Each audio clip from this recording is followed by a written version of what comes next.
April 23, 1945. Berlin. In the rubble-strewn garden of the Reich Chancellery, a French SS officer named Henry Fennet stands at attention before a man he has never met but has sworn to die for. The man is Adolf Hitler, the Führer of the Greater German Reich, the architect of a war that has killed 60 million people. And now, in the final days of his crumbling empire, he is pinning iron crosses on the chests of French volunteers who have come to defend his bunker. Fennet is 30 years old. He is a veteran of the Eastern Front, where he fought against the Soviet Union in temperatures that froze men to death in their foxholes. He has been wounded multiple times. He has watched friends die in ways that no human being should have to witness. And now he is here, in the ruins of Berlin, receiving Germany's highest military decoration from the hand of a man who has perhaps a week left to live. There are approximately 300 French SS soldiers left in Berlin. 300 men from a nation that Germany conquered, occupied, and humiliated for 4 years. 300 volunteers who chose to wear the uniform of their conqueror, to fight for an ideology that considered them racially inferior, to die in a city that was not their own for a cause that was already lost. They are the last remnants of the SS Division Charlemagne, named for the medieval emperor who united France and Germany under a single crown. They are collaborators, traitors, idealists, adventurers, fanatics, and lost souls. They are the most unlikely defenders of the Third Reich, and in the final battle for Berlin, they will fight harder and die faster than almost anyone else. This is their story. The story of the SS Charlemagne begins not in Berlin, but in the chaos and humiliation of France's defeat in 1940. When German forces swept through France in May and June of that year, they accomplished in 6 weeks what the Kaiser's armies had failed to accomplish in 4 years of trench warfare. The French army, supposedly the finest in Europe, collapsed with stunning speed. Paris fell without a fight. Marshal Philippe Pétain, the hero of Verdun, signed an armistice that divided France into occupied and unoccupied zones and reduced the nation to a German satellite. The defeat traumatized France. It shattered the national self-image, the belief in French greatness that had sustained the nation through centuries of conflict. It created a crisis of identity that would take decades to resolve, a crisis that some Frenchmen resolved by joining the resistance, others by passive acceptance of occupation, and still others by active collaboration with the occupiers. The collaborators came from many backgrounds and had many motivations. Some were opportunists who saw personal advantage in aligning with the apparent victors. Some were conservatives who preferred German order to French chaos, who feared communism more than they feared fascism, who believed that Pétain's authoritarian regime was better for France than the democratic republic it had replaced. And some were true believers, men who had embraced fascist ideology before the war, who saw in Hitler's Germany a model for the new Europe, who believed that France's future lay in partnership with the Reich rather than resistance to it. These true believers formed the core of French military collaboration. They volunteered to fight alongside Germany, first in independent French units and later in the Waffen-SS itself. The first French volunteer unit was the Légion des Volontaires Français contre le Bolchevisme, the Legion of French Volunteers Against Bolshevism, or LVF. Formed in July 1941, immediately after Germany's invasion of the Soviet Union, the LVF recruited Frenchmen who wanted to fight communism on the Eastern Front. The LVF's motivations were complex. Anti-communism was certainly central. Many volunteers had fought against communist influence in France during the 1930s, and they saw the war against the Soviet Union as a continuation of that struggle. But there were other factors as well. Adventure, escape from the constraints of occupied France, the attraction of military life, and in some cases genuine belief in the Nazi vision of a unified Europe. The LVF served on the Eastern Front from 1941 to 1944, fighting in some of the bloodiest battles of the war. They suffered heavy casualties. By some estimates, more than half of the original volunteers were killed or wounded. They earned a reputation for ferocity that impressed even their German commanders, who had initially been skeptical of French fighting ability. But the LVF remained a relatively small force, never exceeding a few thousand men. It was not until 1944, as Germany's military situation deteriorated, that French collaboration took on a larger and more significant form. In September 1944, the surviving members of the LVF and several other French volunteer units were consolidated into a new formation, the 33rd Waffen Grenadier Division of the SS, given the honorary title Charlemagne. The name was significant. Charlemagne, Charles the Great, had ruled an empire that encompassed both France and Germany in the 8th and 9th centuries. He was claimed as a national hero by both nations, a symbol of European unity that predated the modern division of the continent into rival nation-states.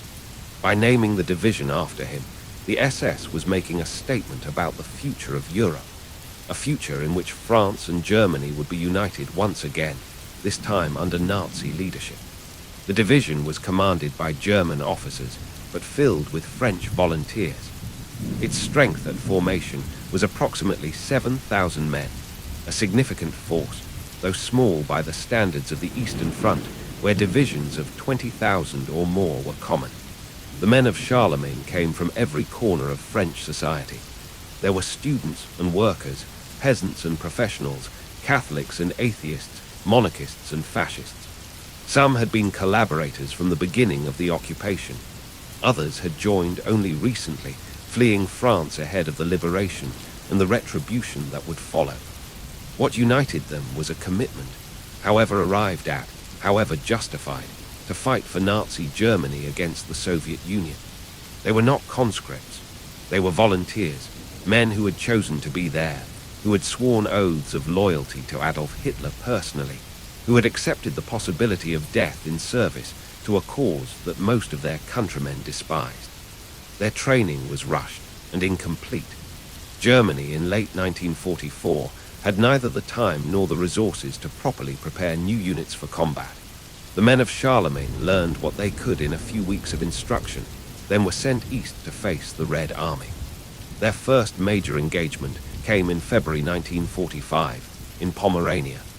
The Soviet winter offensive had shattered German defenses across the Eastern Front. Soviet forces were advancing rapidly toward Berlin, sweeping aside resistance, encircling and destroying German units that tried to stand. The front was chaos, a fluid, ever-shifting line that existed more on maps than in reality. The Charlemagne Division was thrown into this chaos with orders to hold positions that were already being outflanked. They fought in conditions that would have challenged experienced troops. Deep snow, temperatures far below freezing, constant Soviet pressure, inadequate supplies, and the knowledge that the war was lost and that they were fighting only to delay the inevitable. They held anyway. For reasons that historians still debate, fanaticism, esprit de corps, fear of what would happen if they surrendered, or simply the momentum of military training. The French SS volunteers fought with a determination that surprised everyone, including themselves. The fighting in Pomerania was brutal beyond description. The Soviets, advancing toward the German heartland, were in no mood to show mercy to any defenders, and especially not to foreign SS volunteers. The French, knowing that capture meant almost certain death, fought with the desperation of men who had nothing left to lose. The division was effectively destroyed in Pomerania. Of the 7,000 men who had entered combat, only a few hundred remained combat effective by mid-March.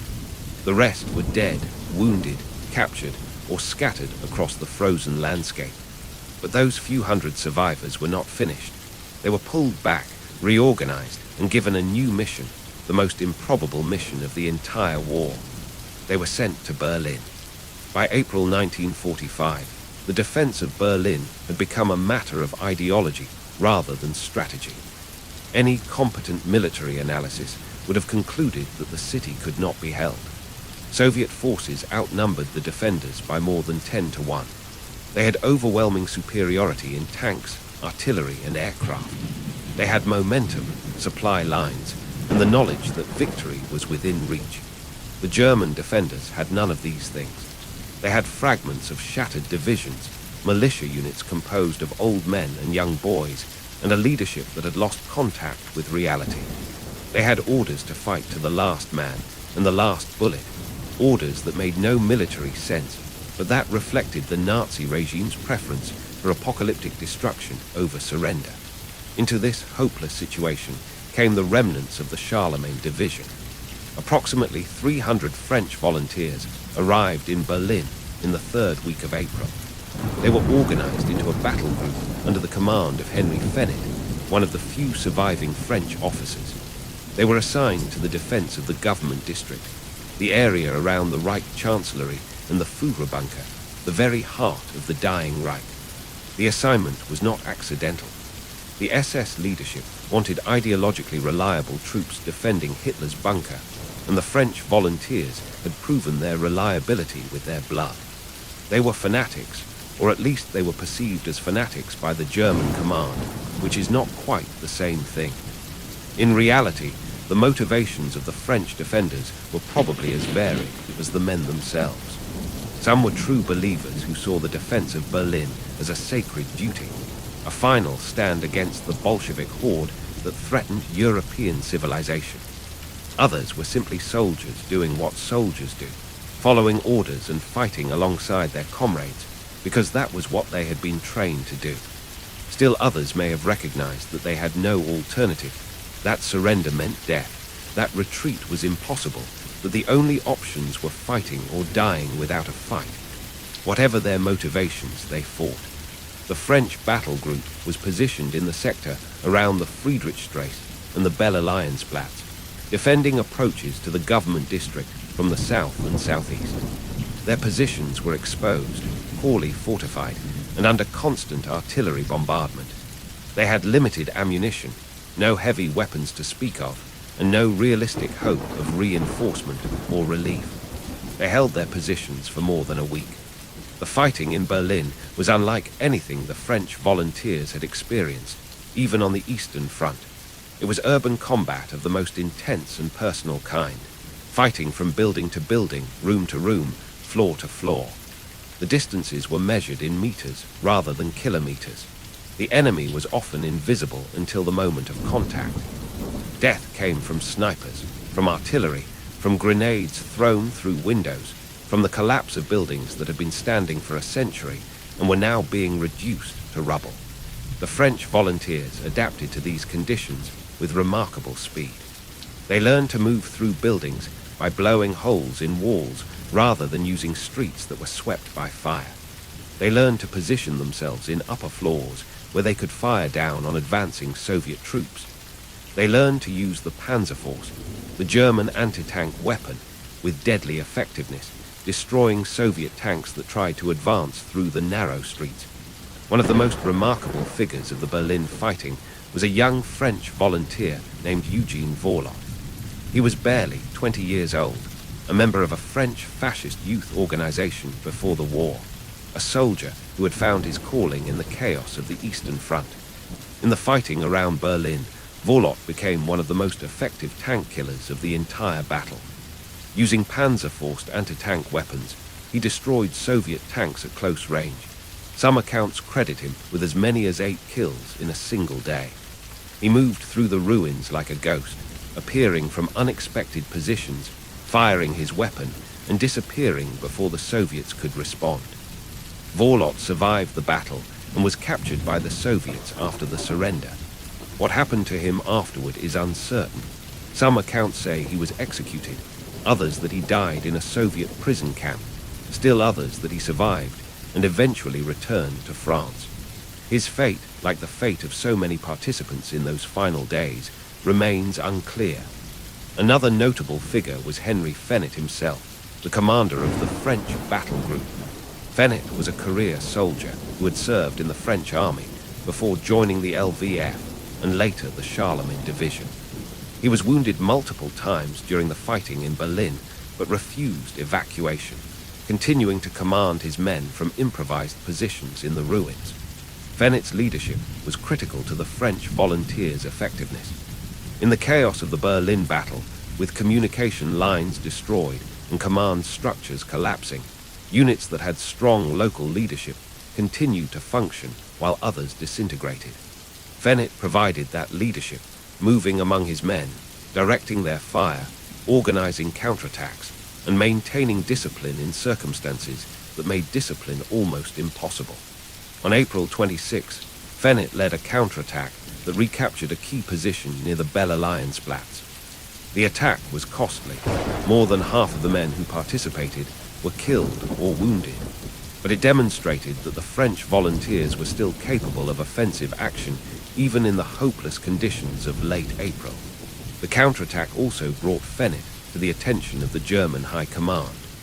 On April 29, he and several other French volunteers were summoned to the Reich Chancellery to receive Iron Crosses from Hitler himself. The ceremony was one of the last official functions Hitler performed before his suicide. The Führer was a broken man by this point, trembling, stooped, his left arm shaking uncontrollably, his face grey and puffy. He moved through the ceremony mechanically, pinning medals on chests, mumbling words of congratulation, showing no sign of the charisma that had once captivated millions. Fennet later described the encounter in terms that mixed admiration and horror. He saw a man who was clearly at the end of his physical and mental resources, a man who had led Germany to catastrophe and was now presiding over its final destruction. But he also saw the man he had sworn to serve, the leader whose vision, however twisted, however criminal, had given meaning to Fennet's choices. The medals themselves were almost absurd in context. The Iron Cross was Germany's highest military decoration, an honor that soldiers throughout history had dreamed of receiving. Now it was being awarded in a bunker beneath a burning city by a leader who would be dead within 48 hours to soldiers who were fighting a battle that had already been lost. But the French volunteers wore their medals with pride. They returned to their positions and continued fighting. The final days of the Berlin battle were a kaleidoscope of horror and heroism. Soviet forces pressed their assault from all directions, tightening the ring around the government district, reducing the German-held territory block by block. The defenders, German and French, alike fought back with diminishing resources and increasing desperation, knowing that the end was coming but refusing to surrender. The French volunteers were in the thick of it. Their positions around the Friedrichstrasse and Belle Alliance-Platz were on the front line of the Soviet advance, the first positions that had to fall before the Red Army could reach the Chancellery and the bunker beneath it. They held those positions for longer than anyone had any right to expect. On April 28, Soviet forces launched a major assault on the French positions. The attack was preceded by an artillery barrage that reduced much of the area to rubble, burying some defenders alive and forcing others to fight from the wreckage of buildings that had collapsed around them. The French counterattacked. It was a suicidal gesture, a handful of men with small arms and panzerfausts against tanks and massed infantry, but it bought time. It pushed the Soviets back, forced them to regroup, delayed the final assault on the government district by hours that felt like eternities. By the end of April 28, the French battle group had been reduced to fewer than 100 men. Most of the others were dead. Some were wounded and had been evacuated to the medical facilities in the bunker complex. A few had been captured, their fate unknown. Those who remained fought on. On April 30, Hitler killed himself in the bunker. The news reached the defenders above ground within hours, spreading through what remained of the command structure. For many German soldiers, the news marked the end, the death of the leader they had sworn to serve, the final confirmation that the cause was lost. For the French volunteers, the reaction was more complex. Some saw Hitler's death as a release from their oath, a signal that continued resistance was pointless. Others saw it as an obligation to fight harder, to ensure that the Führer's death was not in vain. Still others felt nothing at all, too exhausted, too traumatized, too focused on immediate survival to process the news. Fennet gathered his remaining men and addressed them briefly. Hitler was dead. The war was lost. They had a choice. They could try to surrender, or they could continue fighting. He made no recommendation. He left the decision to each man individually. Most chose to fight. They had come too far to surrender now. They had committed acts that would make them outlaws in their own country, traitors who could expect no mercy from the France that was emerging from German occupation. Surrender to the Soviets meant death or worse. Surrender to the Western Allies was theoretically possible, but practically difficult. The Western Allies were hundreds of kilometers away on the other side of Soviet lines. So they fought on, not for Hitler, who was dead, not for Germany, which had lost, perhaps for each other, for the bonds forged in combat, for the simple soldier's imperative to stand with your comrades until the end.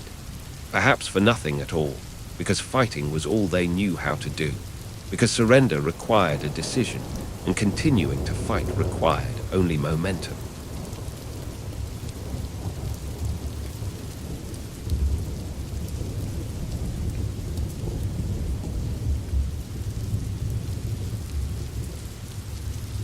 On May 1, the Soviet assault on the government district reached its climax.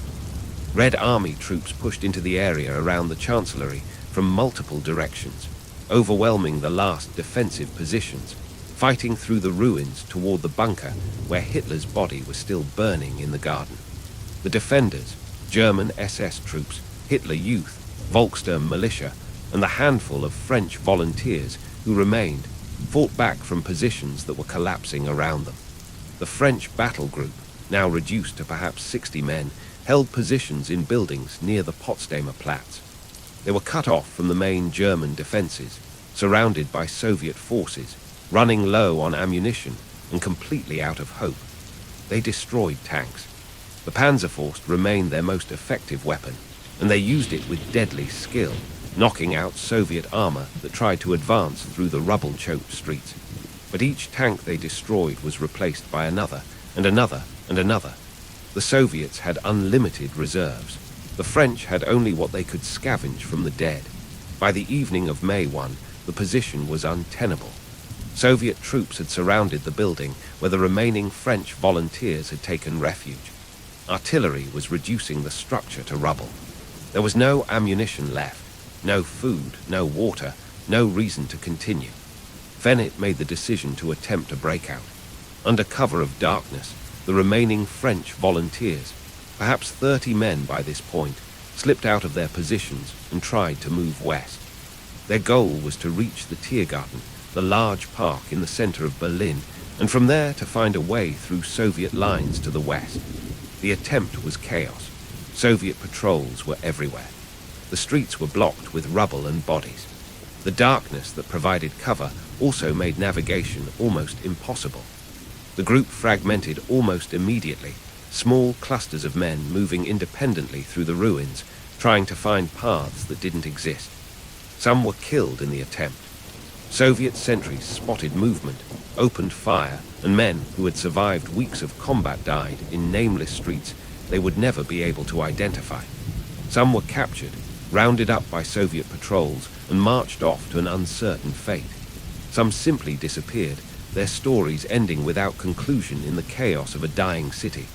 A handful made it through. Perhaps 10 or 15 French volunteers managed to reach the western sectors of Berlin, to surrender to American or British forces, to begin the long process of accounting for what they had done and what had been done to them. Fennet was among the survivors. He was captured by Soviet forces on May 2, but managed to escape during the confusion of the immediate post-war period. He made his way west, eventually reaching France, where he lived under an assumed name for several years before being arrested, tried, and sentenced to 20 years of forced labor for treason. He served only 6 years before being released in an amnesty. He spent the rest of his life in France, occasionally giving interviews about his experiences, never repudiating his choices, dying in 2002 at the age of 83.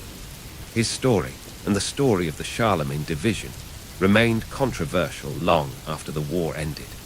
In France, the volunteers of Charlemagne were regarded as the worst kind of traitors, men who had not merely collaborated with the occupation, but had actively fought for the enemy, who had worn German uniforms and sworn oaths to Hitler, who had chosen to serve the regime that had conquered and humiliated their country.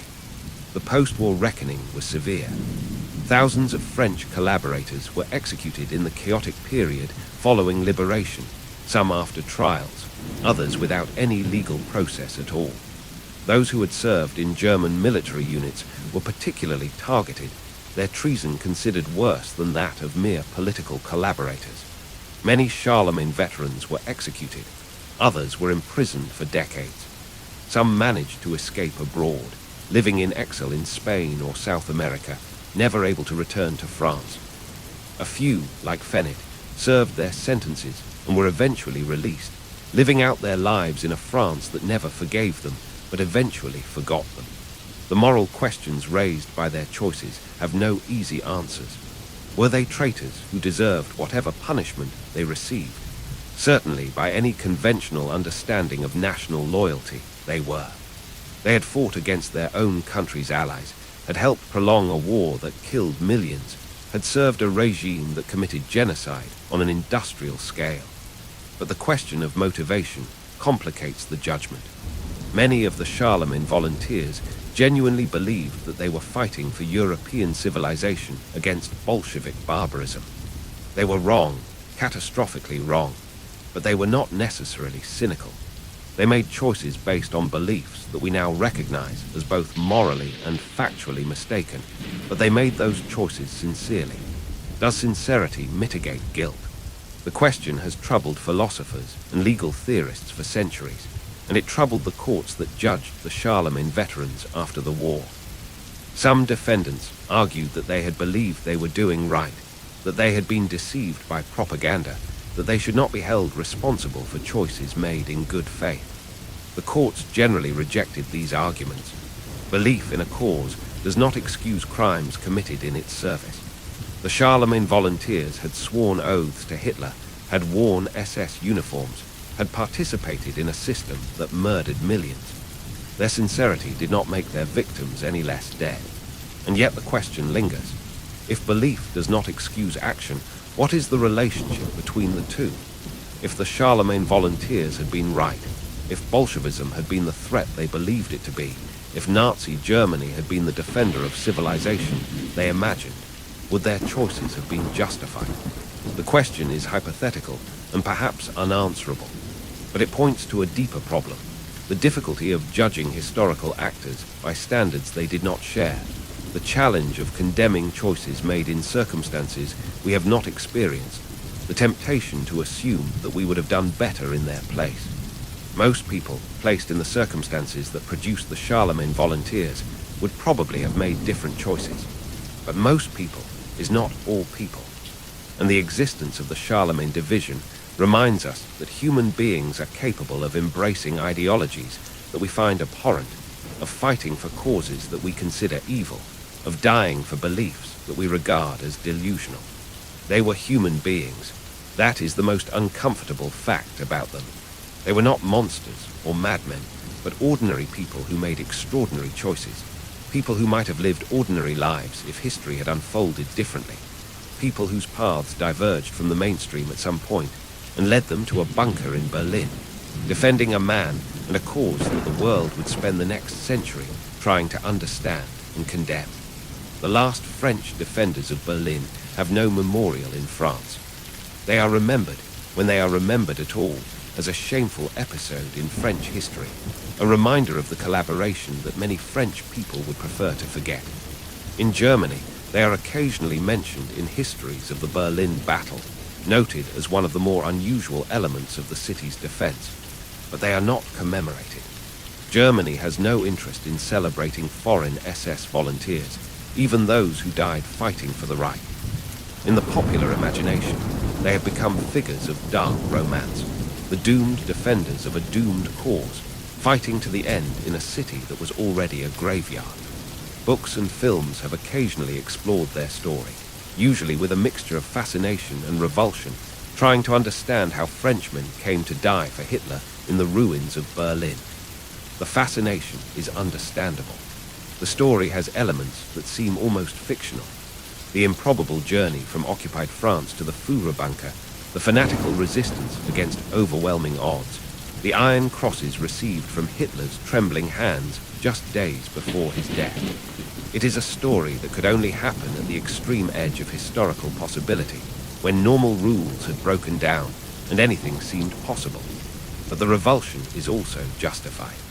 These men fought for one of the most criminal regimes in human history. They served an ideology that murdered 6 million Jews and millions of other victims. They prolonged a war that killed tens of millions of people. Whatever their personal qualities, whatever their individual motivations, they were on the wrong side of history in the most absolute sense. The Charlemagne volunteers remind us that the wrong side of history is not populated by abstract forces, but by human beings. Real people with real beliefs and real motivations chose to fight for Nazi Germany. Understanding how and why they made those choices is essential to understanding how and why the Nazi regime was possible at all. They were the last defenders of the bunker. They were French volunteers who died for Hitler. They were traitors to their country and believers in a cause. They were human beings who made choices that most of us find incomprehensible. They were 300 men who stood in the rubble of Berlin and fought until they couldn't fight anymore. And then they were gone, swept away by the tide of history, remembered only in fragments, their stories scattered like the ashes of the city they died defending. The bunker is empty now. The chancellery is gone, demolished by the Soviets, and built over by the city that rose from the ruins. The streets where the French volunteers fought have been rebuilt, renamed, repopulated by people who have no memory of what happened there. But the questions remain. Why did they fight? What did they believe? How did ordinary men become defenders of an extraordinary evil? The questions have no final answers. They can only be approached, circled, examined from different angles. The Charlemagne volunteers took their truths with them when they died. What remains is history, incomplete, contested, uncomfortable. They were the last defenders. They fought to the end. And the end came anyway, as it always does, leaving nothing behind but stories and silence, and the eternal human need to understand what cannot be fully discovered.